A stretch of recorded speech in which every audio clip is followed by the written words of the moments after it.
എല്ലാവർക്കും MCO01ന്റെ അടുത്ത വീഡിയോയിലേക്ക് സ്വാഗതം. Unit number 17 organisational culture and climate. Organizational culture refers to a system of shared meaning held by its members. It is expressed in terms of norms, values, attitudes and beliefs shared by organizational members. Organizational culture എന്ന് പറയുന്നത് ഒരു ഓർഗനൈസേഷനുള്ളിലുള്ള members follow ചെയ്യുന്ന system of shared മീനിങ്ങിനാണ് organizational culture എന്ന് പറയുന്നത്. അത് പലതരത്തിലുള്ള നോംസ്, വാല്യൂസ്, ആറ്റിറ്റ്യൂഡ്സ് അങ്ങനെയുള്ള ഓർഗനൈസേഷണൽ മെമ്പേഴ്സിൻ്റെ ഇടയിലുള്ള ബിലീഫ്സ്, ആറ്റിറ്റ്യൂഡ്സ്, വാല്യൂസ്, നോംസിലാണ് ഓർഗനൈസേഷണൽ കൾച്ചർ എക്സ്പ്രസ് ചെയ്യുന്നത്. The organizational culture must be created and sustained in such a way that it develops the congenial environment in the organization. അപ്പോൾ ഓർഗനൈസേഷന് suitable ആയിട്ടുള്ള atmosphere ഉണ്ടാക്കുന്നതിന് വേണ്ടിയിട്ടാകണം, ആ രീതിയിലായിരിക്കണം ഓർഗനൈസേഷൻ്റെ കൾച്ചർ ക്രിയേറ്റ് ചെയ്യുകയും maintain ചെയ്ത് കൊണ്ടുപോവുകയും ചെയ്യേണ്ടത്. Culture is a pivot of any group or society. It determines the way members interact with one another and with the outsiders. Culture എന്ന് പറയുന്നത് ഏതൊരു ഗ്രൂപ്പിലും സൊസൈറ്റിയിലും പ്രധാനപ്പെട്ട കാര്യമാണ്. അതാണ് കൾച്ചറാണ് ഒരു ഗ്രൂപ്പിലെ മെമ്പേഴ്സ് എങ്ങനെ പരസ്പരം ഇൻട്രാക്ട് ചെയ്യുന്നു, ഗ്രൂപ്പിലെ മെമ്പേഴ്സ് തമ്മിൽ പരസ്പരം എങ്ങനെ ഇൻട്രാക്ട് ചെയ്യുന്നു, എങ്ങനെ ഔട്ട്സൈഡേഴ്സിനോട് കൂടി ബിഹേവ് ചെയ്യുന്നു എന്നുള്ള കാര്യം തീരുമാനിക്കുന്നത്. Freeman and Gilbert have described culture as complex mixture of assumptions, behaviors, stories, myths, metaphors and other ideas that fit together to define what it means to be a member of a particular society.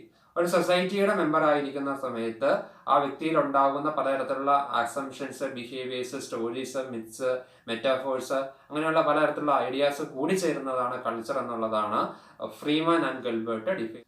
Organizational culture is described as the set of important understandings such as norms, values, attitudes and beliefs shared by the organizational members. Organizational കൾച്ചറിനെ define ചെയ്യാൻ സാധിക്കുന്നത് ഒരു ഓർഗനൈസേഷൻ്റെ ഉള്ളിലുള്ള understandings എങ്ങനെയാണ്, അതിൻ്റെ norms എങ്ങനെയാണ്, values എങ്ങനെയാണ്, attitudes, beliefs, അവിടെയുള്ള മെമ്പേഴ്സ് ഷെയർ ചെയ്യുന്ന ബിലീഫ്സ്, ആറ്റിറ്റ്യൂഡ്സ്, വാല്യൂസ് അങ്ങനെയുള്ള കാര്യങ്ങളെക്കുറിച്ചുള്ള സെറ്റിന് പറയുന്നതാണ് ഓർഗനൈസേഷണൽ കൾച്ചർ എന്ന് പറയുന്നത്.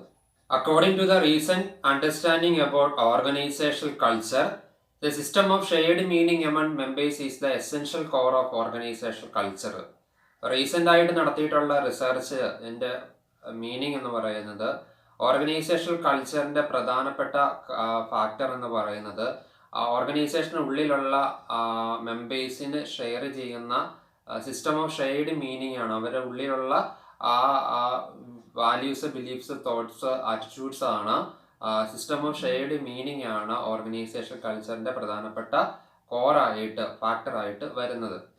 Organisation culture is the customary traditional ways of thinking and doing things which are shared to a greater or lesser extent by all of the members of the organisation.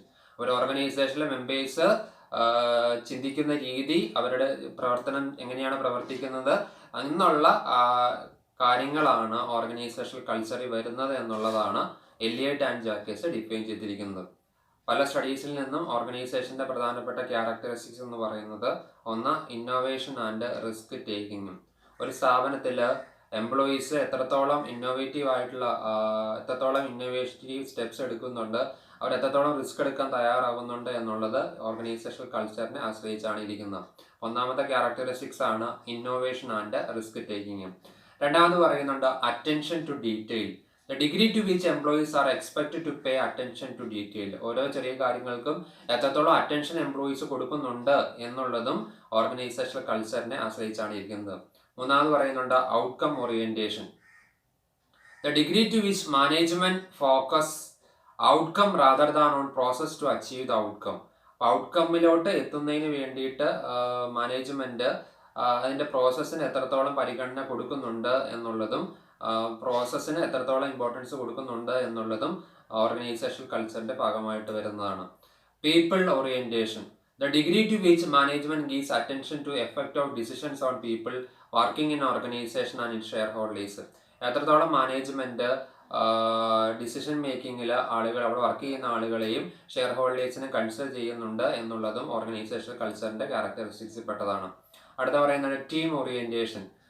The degree to which works are organised around team rather than individuals. എത്രത്തോളം ടീമായിട്ടാണ് ഓർഗനൈസേഷനിൽ work ചെയ്യുന്നത് എന്നുള്ളതും organisation കൾച്ചറിന്റെ ഭാഗമായിട്ട് വരുന്നതാണ്. Aggressiveness.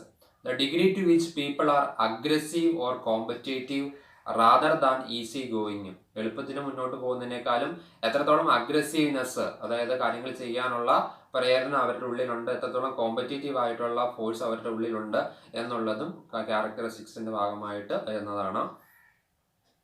അടുത്ത പറയുന്നുണ്ട് stability. The degree to which maintaining status quo is emphasised in contrast to the growth. എത്രത്തോളം ഗ്രോത്തിൽ അവർ ഗ്രോത്ത് മെയിൻറ്റെയിൻ ചെയ്യുന്നുണ്ട്, കാര്യങ്ങൾ കറക്റ്റായിട്ട് മുന്നോട്ട് പോകുന്നുണ്ട് എന്നുള്ളതും ഇതിൻ്റെ ഭാഗമായിട്ട് വരുന്നതാണ്.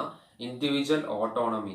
ഒരു ഓർഗനൈസേഷനിൽ ഇൻഡിവിജ്വൽസിന് എത്രത്തോളം ഇൻഡിപെൻഡൻസ് കൊടുക്കുന്നുണ്ട്, റെസ്പോൺസിബിലിറ്റി കൊടുക്കുന്നുണ്ട്, എത്രത്തോളം അവസരങ്ങൾ അവർക്ക് ഉപയോഗപ്പെടുത്താൻ സാധിക്കുന്നുണ്ട് എന്നുള്ളതും ഓർഗനൈസേഷൻ കൾച്ചറിന്റെ ഭാഗമായിട്ട് വരുന്നതാണ്.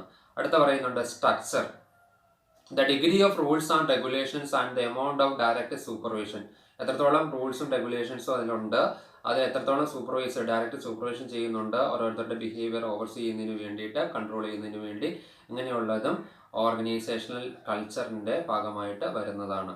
പിന്നെ support identity, performance reward, conflict tolerance, attitude towards change, focus, standard and values, rituals, openness, communication and supervision, market and customer orientation, excitement and pride, esprit, de corps, commitment പോലെയുള്ള ക്യാരക്ടറിസ്റ്റിക്സും ഓർഗനൈസേഷൻ കൾച്ചറിന്റെ ഭാഗമായിട്ട് വരുന്നതാണ്.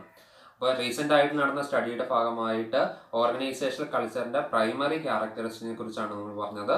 പ്രധാനപ്പെട്ട ചിലതെന്ന് പറയുന്നത് attention to detail, outcome orientation, people orientation, team orientation, aggressiveness. ഒരു ഓർഗനൈസേഷനിൽ എത്രത്തോളം അവിടെയുള്ള മെമ്പേഴ്സ് റിസ്ക് ഏറ്റെടുക്കുന്നുണ്ട്, ഇന്നോവേറ്റീവ് ആവുന്നുണ്ട്, ഓരോ കാലം ഡീറ്റെയിൽ ആയിട്ട് എത്രത്തോളം കൺസിഡർ ചെയ്യുന്നുണ്ട്, അവരുടെ ഔട്ട്കമ്മിനെ എങ്ങനെയാണ് കാണുന്നത്, എത്രത്തോളം ആളുകൾക്ക് പല കാര്യങ്ങളിലും ഡിസിഷൻ മേക്കിംഗ് അറ്റൻഷൻ കൊടുക്കുന്നുണ്ട്, ടീമായിട്ട് എത്രത്തോളം കാര്യങ്ങളാണ് ചെയ്യുന്നത്, അവിടെയുള്ള പീപ്പിൾസിൽ അഗ്രസീവ്നെസ്, കോമ്പറ്റേറ്റീവ് പവർ എത്രത്തോളം ഉണ്ട്, ഇങ്ങനെയുള്ള കാര്യങ്ങളാണ് ഓർഗനൈസേഷണൽ കൾച്ചറിന്റെ ക്യാരക്ടറിസ്റ്റിക്സ് ആയിട്ട്, പ്രൈമറി ക്യാരക്ടറിസ്റ്റിക്സ് ആയിട്ട് കൺസിഡർ ചെയ്യുന്നത്. Next, basic element of culture. According to Schein, there are 3 basic elements of organizational culture. Schein പറഞ്ഞിരിക്കുന്നത് ഓർഗനൈസേഷൻ കൾച്ചറിന് 3 എലമെന്റ്സ് ആണ് ഉണ്ടാവുന്നത്. 1 artefacts, 2 exposed values, 3 basic assumptions. Artifacts എന്ന് പറയുന്ന first level of organization culture ആണ്. It is the observable symbols and signs of organizations. അപ്പോൾ ഓർഗനൈസേഷനെ പുറത്തുനിന്ന് നോക്കുമ്പോഴത്തേക്കും വിസിബിൾ ആയിട്ടുള്ള ഓർഗനൈസേഷന്റെ പാർട്സ് ആണ് ആർട്ടിഫാക്ട്സിൽ വരുന്നത്. എക്സാമ്പിൾ പറയുകയാണെങ്കിൽ സ്ട്രക്ചേഴ്സ്, പ്രോസസ്സ് മുതലായവയാണ്. രണ്ടാമത് പറയുന്നുണ്ട് exposed values. These are the reasons. ഓർഗനൈസേഷന് പല കാര്യങ്ങളും ചെയ്യാനുള്ള റീസൺസ് ആണ് എക്സ്പോസ്ഡ് വാല്യൂസ് വരുന്നത്. Given by the organisation for the way things are done. ഓരോ കാര്യങ്ങൾ ചെയ്യുന്നതിന് വേണ്ടിയിട്ട് ഓർഗനൈസേഷൻ മുന്നോട്ട് വയ്ക്കുന്ന കാരണങ്ങളെയാണ്, സ്ട്രാറ്റജീസ്, ഗോൾസ്, ഫിലോസഫീസിനെയാണ് നമ്മൾ എക്സ്പോസ്ഡ് വാല്യൂസ് എന്ന് പറയുന്നത്. എക്സ്പോസ്ഡ് വാല്യൂസ് ആണ് second level of organization culture ആയിട്ട് വരുന്നത്. മൂന്നാമത് വരുന്നതാണ് basic assumption. Basic assumptions are the beliefs that are taken for granted by the members of our organization. ഒരു ഓർഗനൈസേഷനിൽ മെമ്പേഴ്സ് ബിലീവ് ചെയ്തിരിക്കുന്ന കോമൺ ആയിട്ടുള്ള കാര്യങ്ങളാണ് ബേസിക് അസംഷൻ എന്ന് പറയുന്നത്. The ultimate source of values and action that include unconscious perceptions taken for granted belief, thoughts, feelings, അതൊക്കെയാണ് പ്രധാനപ്പെട്ട source ആയിട്ട് വരുന്നത്. അപ്പോൾ അൾട്ടിമേറ്റ് സോഴ്സ് ഓഫ് വാല്യൂസ്, അപ്പോൾ വാല്യൂസ്, ആക്ഷൻസ് ഒക്കെ ഉണ്ടാവുന്നത് ഈ ബേസിക് അസംഷൻസിനെ വെച്ചുകൊണ്ടാണ്. It is the third level of organization culture. Organization കൾച്ചറിന്റെ മൂന്നാമത്തെ ലെവലാണ് ബേസിക് അസംഷൻസ്. ഓർഗനൈസേഷൻ കൾച്ചറിൽ 3 എലമെന്റ്സ് ആണ് വരുന്നത്. 1 artefacts, 2 exposed values, 3 basic assumptions. Organisation culture may be distinguished with respect to their core basic values. Core values are the primary or dominant values that are accepted throughout the organization.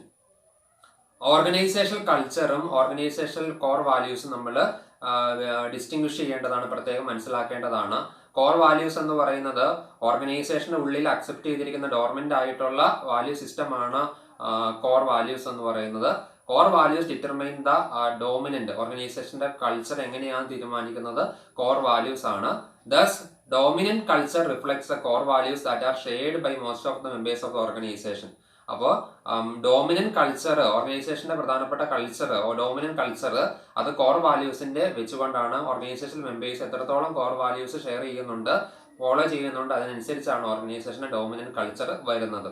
അപ്പോൾ according to Martin there are 4 such core values. അപ്പോൾ Martin പറഞ്ഞിരിക്കുന്നത് ഓർഗനൈസേഷനിൽ അങ്ങനെ 4 core values ഉണ്ട് എന്നുള്ളതാണ്.